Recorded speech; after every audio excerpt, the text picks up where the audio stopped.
Got it. There, you're live. All right, looks good. I didn't get the got it option, but hopefully if I get booted out, I haven't had the got it show up yet. Yeah. I just telling me we're live on the webinar. But Okay. it has Maybe waiting it's for just the me. for the got it thing to show up. there were a couple updates to the agenda or changes to the format of the agenda, which I appreciate. One, I noticed number 2, I don't have to try to pronounce the word pecuniary anymore. So that's been changed to disclosure of disqualifying interest. And I appreciate that for sure. And then the other one was Kayla had sent out earlier Clearview Township's new land acknowledgement, which I think is fantastic. And so I've got that. And when we're ready to be, or now that we're beginning, I'd like to begin with that land acknowledgement to bring this to order. So I'll read that now. I would like to begin our meeting by recognizing the First Nations, Métis, and Inuit peoples of Canada as traditional stewards and caretakers of the land. We acknowledge that Clearview Township is located within the boundaries of Treaty 18, the traditional lands of the Anishinaabe, Haudenosaunee, Tionantade, Wendat, and is the home of many First Nations, Métis, and Inuit peoples as part of an intricate nationhood that reaches across Turtle Island. At this time of truth and reconciliation, we welcome the opportunity to work together towards new understandings and new relationships and ask for guidance in all we do. Okay, so we begin with number 1, the approval of our agenda. Be it resolved that the Clearview Youth Center Advisory Committee hereby approves the agenda dated February 9th, 2020 as presented. We need a mover, Krista, and a seconder, Barry. All in favor? Great, all right. Number 2, disclosure of disqualifying interest and general nature thereof. And if anybody has anything throughout this meeting that they need to declare, please let us know. Can we get some of those cards like Barry's got? Those are awesome. I need some of those. When kids come to my window asking questions, I need to hold that up. The no card. They need to be in our accessibility advisory committee. Oh, they'll get some of those. Yeah. All right, number 3, approval of previous minutes. Be it resolved that the Clearview Youth Center Advisory Committee hereby approves the meeting minutes dated December 1st and February 2nd, December 1st, 2021 and February 2nd, 2022 as presented. We need a mover. That's Robert, and a seconder. And that's Barry. All in favor. You got to get your hand up quicker, Mary. Yeah. You weren't quick enough on the second. Someone's got a delay. Yeah. All right. Very good. That passes. So let's jump in. We've got Sasha with us today. Hey, Sasha, thanks for being here. So we can jump to number 4, business arising from the minutes. And that's the Youth Advisory Committee Terms of Reference Review. Perfect. Thank you, Ben, for having me, and the rest of the committee for having me today. I wrote a report to go with the terms of reference. Kayla was kind enough to provide me with the committee suggestions. I think from your December meeting, you guys reviewed the terms of reference and made some recommendations and some suggestions. So if you want me just to kind of briefly do a high overview, I think there was 4 key areas that you guys were looking to update or change. The first one was membership from 5 to 7. The other one was a student term, changing it from 4 years to 2 years.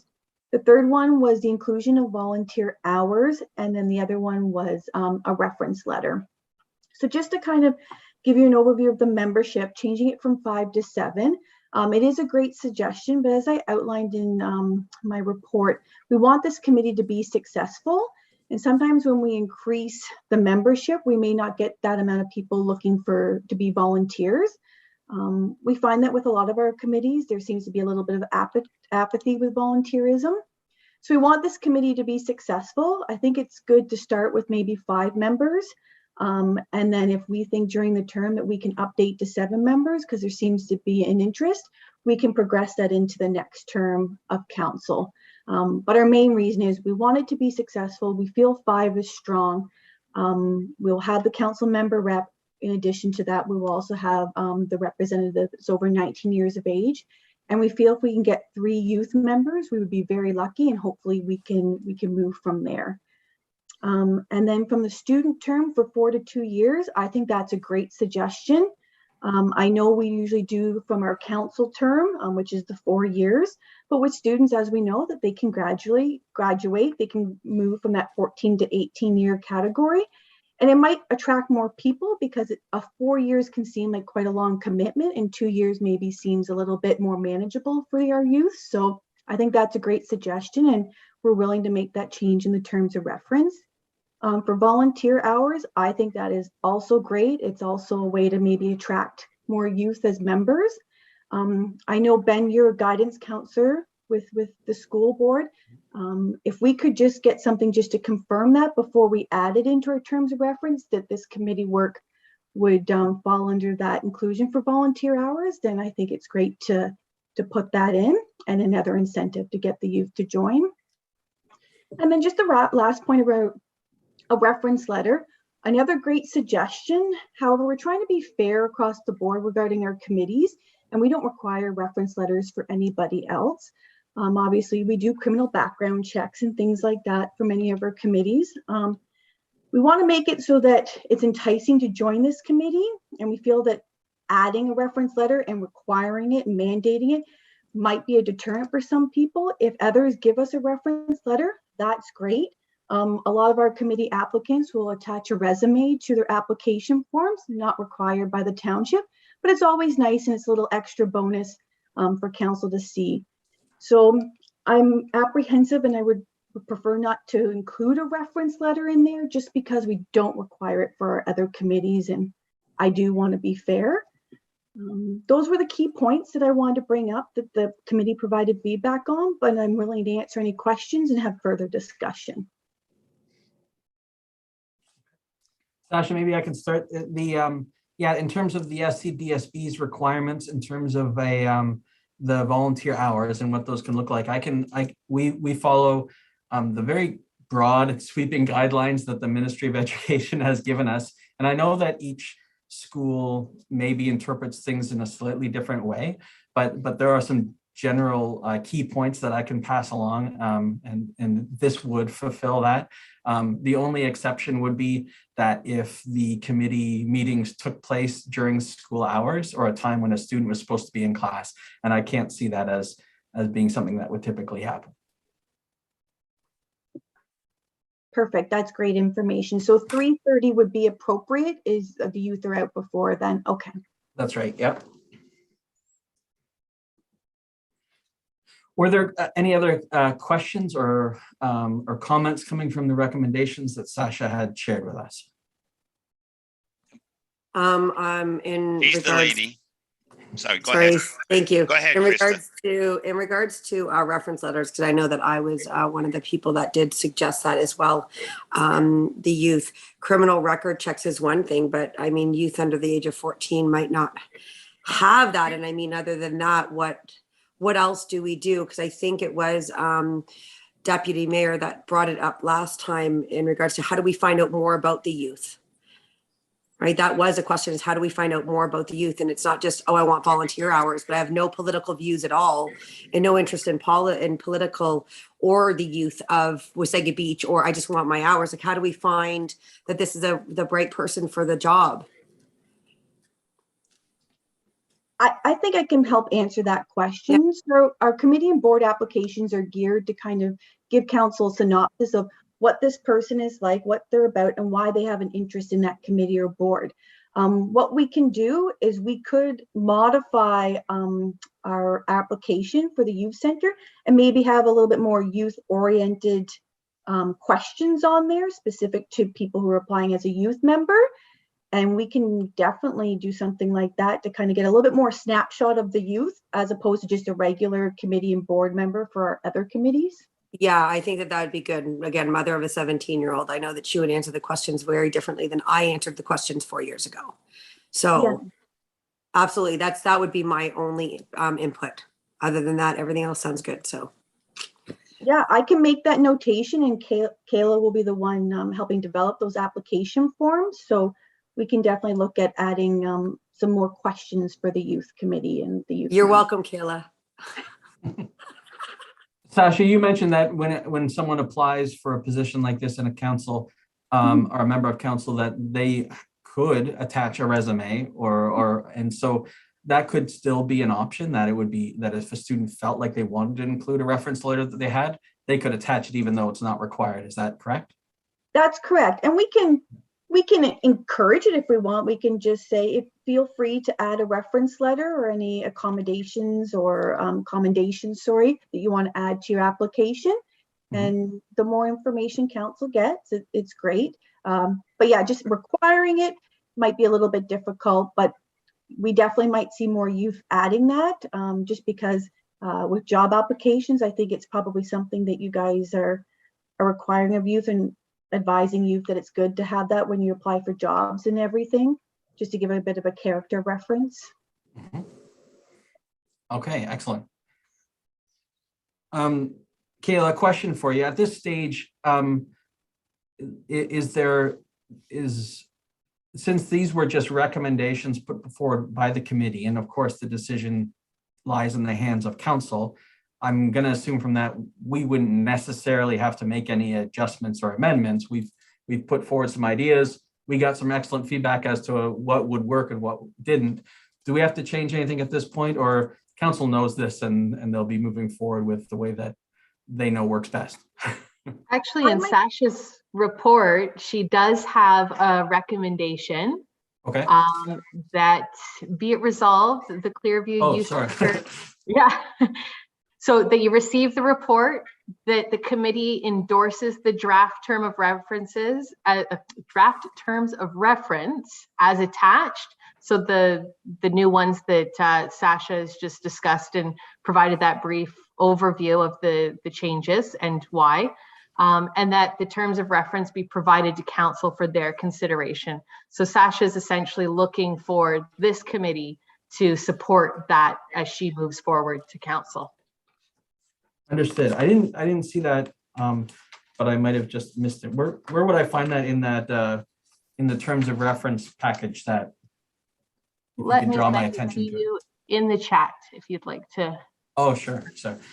So before we look at this, is there any further discussion or questions for Sasha about the suggestions that she's made in this potential motion coming up in the chat?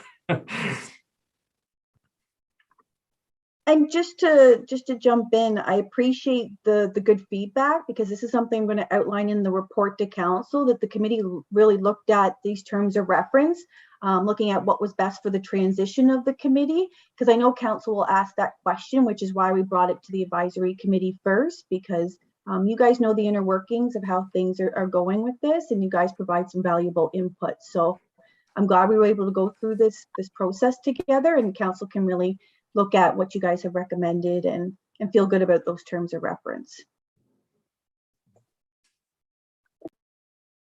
Okay. The one that I think was something that we discussed a lot originally was the number of people on that committee, but I think the explanation, and especially in terms of the reduction of council members in the next term, is significant, and a factor that I wasn't aware of when we had that original discussion, and that makes sense to me. So unless there, and seeing no further questions about that, I would say let's turn to this motion, and I'll read it from the chat that Kayla provided. Robert's got his hand up. Oh, sorry, Robert. A quick question to Sasha. Sasha, we talked about 5 being the maximum. In our references, could we put membership 5 between 5 and 7, so that we've kind of got that open window that if we end up with 6 applications or 7 that we feel are good, we don't have to go back and amend the number? Or is that leaving it too open-ended? Do we need to refine that to a definite number? I don't know if the deputy mayor wanted to speak before me. No, you go first, Sasha, because I have a question after you answer Robert's question. Sure. 5 is usually a good best practice. We have seen terms of reference before where you have a minimum and a maximum number. We're trying to steer where we have a maximum number, and we hope we get that. I would really like to see, since we're transitioning this committee, see how this next term goes, and then we can update and go to 7 members if we feel that there's the opportunity to do so. And there's nothing to say that if we're getting interest from a lot of youth members, that after that 2-year window of the first youth members, that we can't transition and maybe update the terms of reference to do 7, or allow that next 2-year term for new members to come on. So since we had that kind of switchover of youth members, I think we should be able to capture people who would like to sit on the committee. I'm hopeful. Okay, all right. Yeah. Okay, if I may, Mary, Mr. yeah. Chair. Yes. So Sasha, correct me if I'm wrong, we're reducing us down to 1 member of council. Is that correct? Instead of 2? And is that person part of the 5 or additional to the 5? No, your council member representative is part of the 5. So they make up that Okay. special 5 number. Yeah. Okay.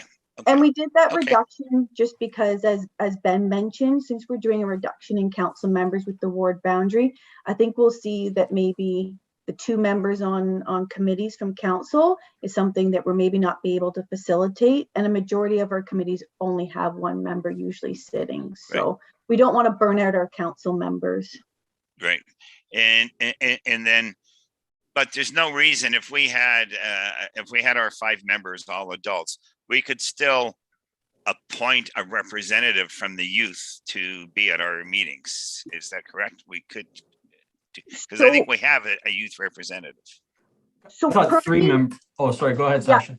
No, Ben, you're exactly on the right wavelength that I am. So currently we've mandated in the terms of reference that 3 of those members have to be youth. You cannot substitute Okay. those with adult members because Okay. we're really transitioning this to a more of a youth-led committee Right. with some Right. guidance from some adults. Right. Okay, good. Thank you for that. Okay. Good. And I think that really still reflects the spirit of what we were all hoping to see in terms of this new group and moving forward. Okay, so if we're comfortable moving forward with the motion as it is, we would need a mover for this motion in the chat and a seconder. Do we have a mover?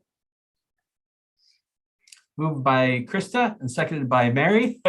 Be it resolved that the Clearview Youth Center Advisory Committee hereby 1, receive the report updated terms of reference review of committee recommendations dated February 2nd, 2022, and 2, that the committee endorse the draft terms of reference attached as Appendix B to this report, and 3, that the terms of reference be provided to council for consideration and approval.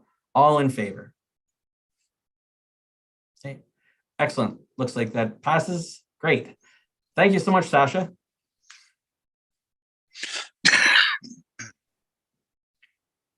Okay.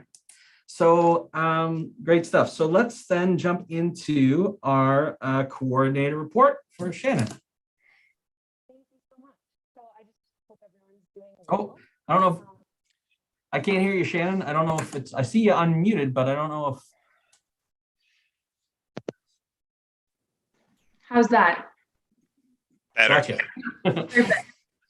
I hope everyone's doing well. I'll just start off the report with an update on COVID-19 restrictions and regulations that are happening within the youth center. So for the month of January, we were at a 5 youth capacity limit. And fortunately, we were able to stay open during this time. When January 31st hit, we were able to open up to a 50% capacity limit, which is 10 youth within the center at a time. And we have been hitting high numbers between 8 to 10 youth per night, which is great that we're open and they're able to come in during this time as well. The youth center continues to implement the youth activity kits monthly as there is consistent positive feedback from both youth and parents. We are currently preparing our February kits. We sent out the registration and sign up within the last 2 weeks, and we've hit that 75 kit target. So we'll be delivering those within the next week. And because it's Family Day, we're offering a activity in the kit for the whole family to do.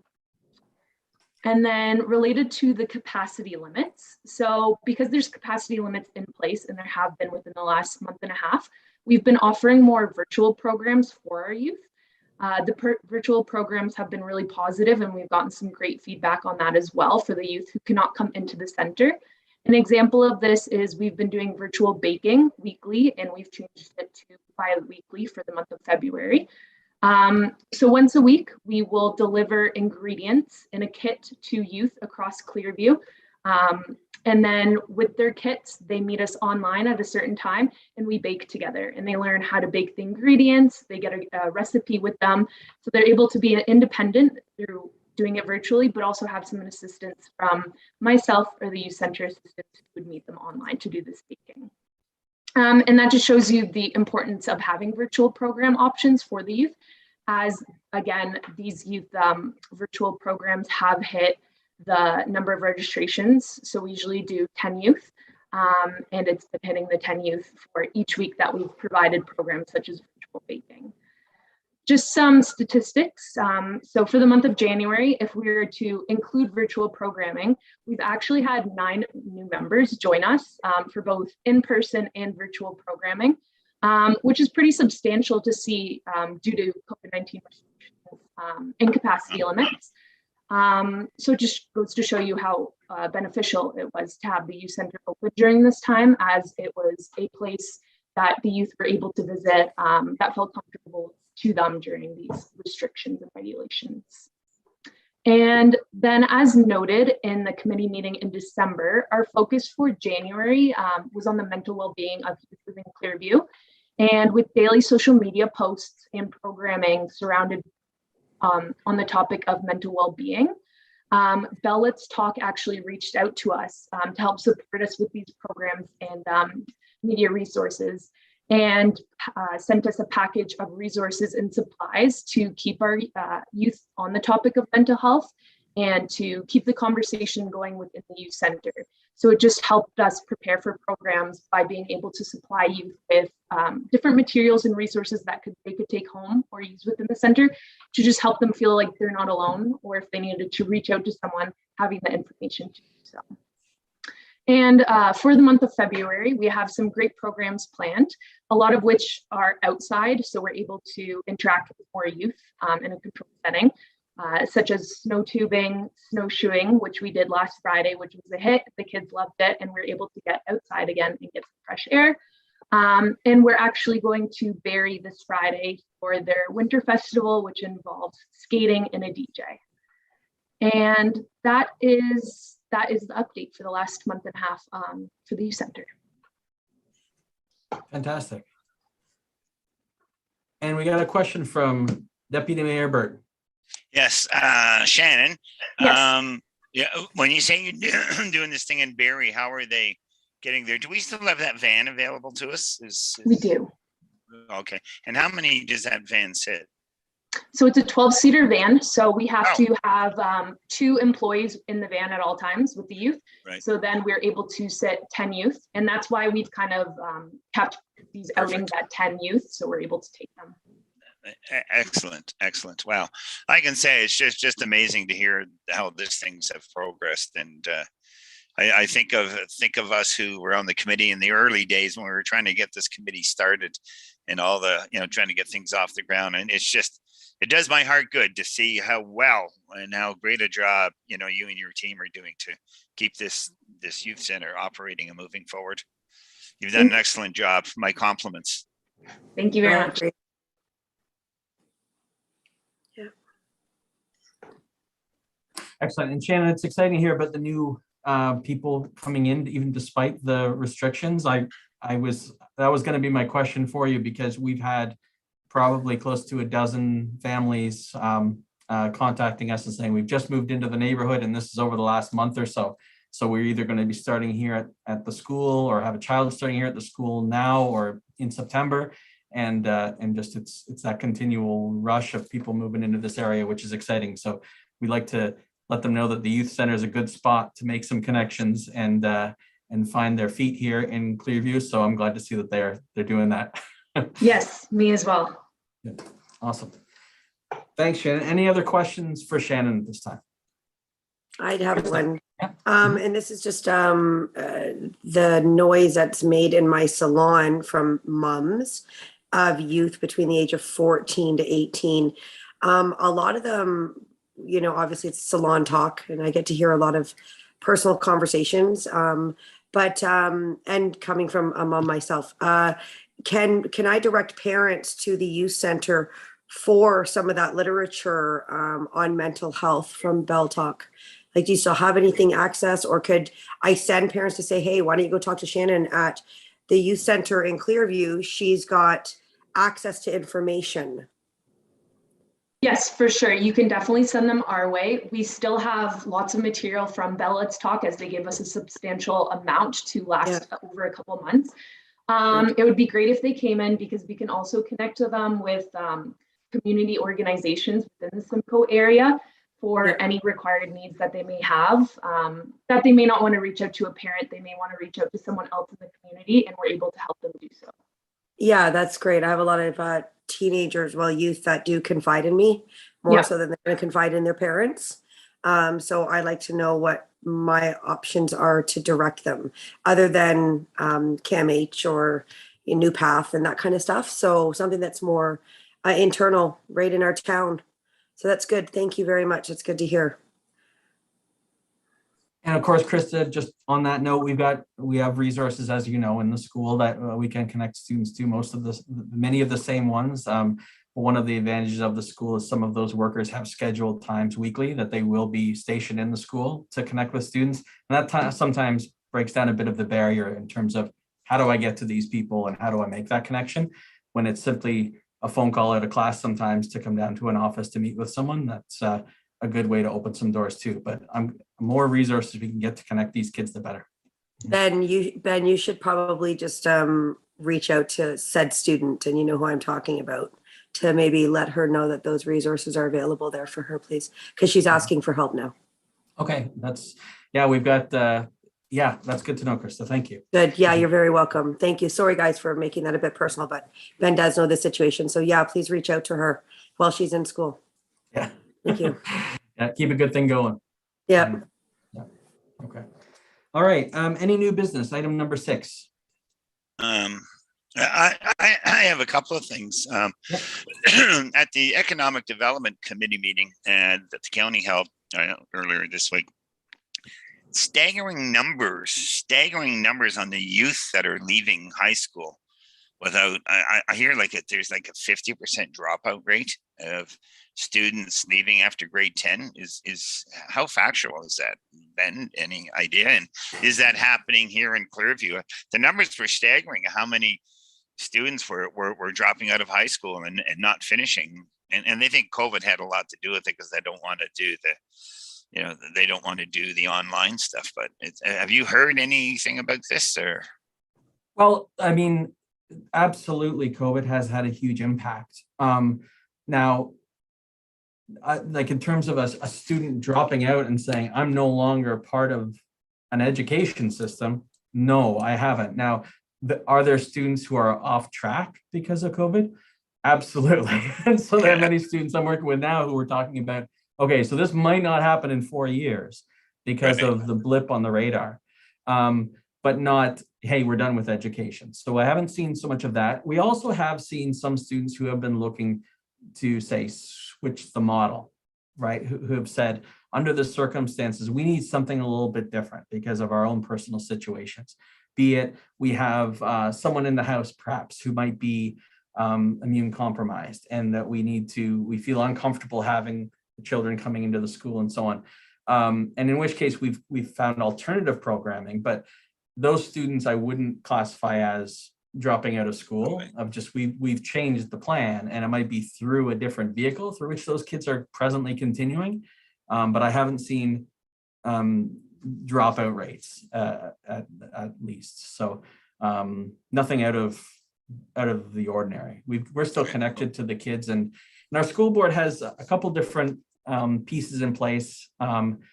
And I know the focus, and it changes a lot and it has changed a lot over the last 5 years in terms of the strategies. But in terms of those students who are at, sort of the later part of their high school career, they're 17, they're 18, they haven't quite finished up here. Stainer Collegiate is a bit of an anomaly in our school board, because if you look at the stats for one of the big Barrie high schools, and you see like the number of students who may not have, might not finish up grade 12 in that building, well, those students very often will be encouraged to participate in a different program, whether it's the alternative school, which is now Simcoe Shores. In some cases, it's adult ed, and there's ed outreach and cell program, various different things that we've got, and we utilize those things as well. But one of the things that we've always been challenged with is when we need or have recommended those programs for students at SCI, we're talking about having to send them to Collingwood or having to send them to Barrie. And that's a huge barrier. And we don't want students to say, nope, I'm not doing it, so I'm not continuing. And so a lot of the supports and plans we've come up with students have kind of been kept in-house.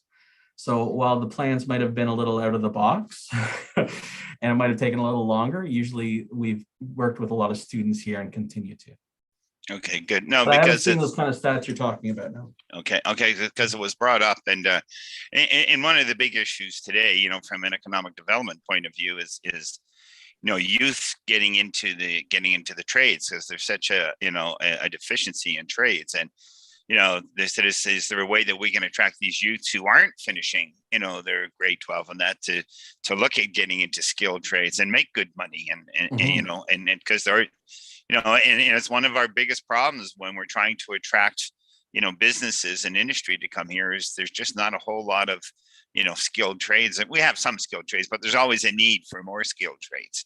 And it's and as you're quite aware, you know, you probably know better than anybody, you know, the skilled trades is becoming so sophisticated nowadays, you know, with machinery and technology and you know, and that type of thing. It's kind of unfortunate. I just hate to see some of the youth floundering around that aren't, you know, that are leaving and then sort of, I don't want to use the term, but going into non-productive jobs, you know, where that really don't have a future career type thing for them. So just something I was just wondering if, so it sounds like, you know, we're doing well in Clearview then, and we don't have these problems that seem to be there. Well, the other, I had, go ahead if you wanted to respond to that, Ben. Well, and just the only other piece to that, Barry, and I think like when I hear something like that, it piques my interest, because a lot of the data that I get sent is kind of like a year behind, you know. So right. So if people are seeing trends in the now,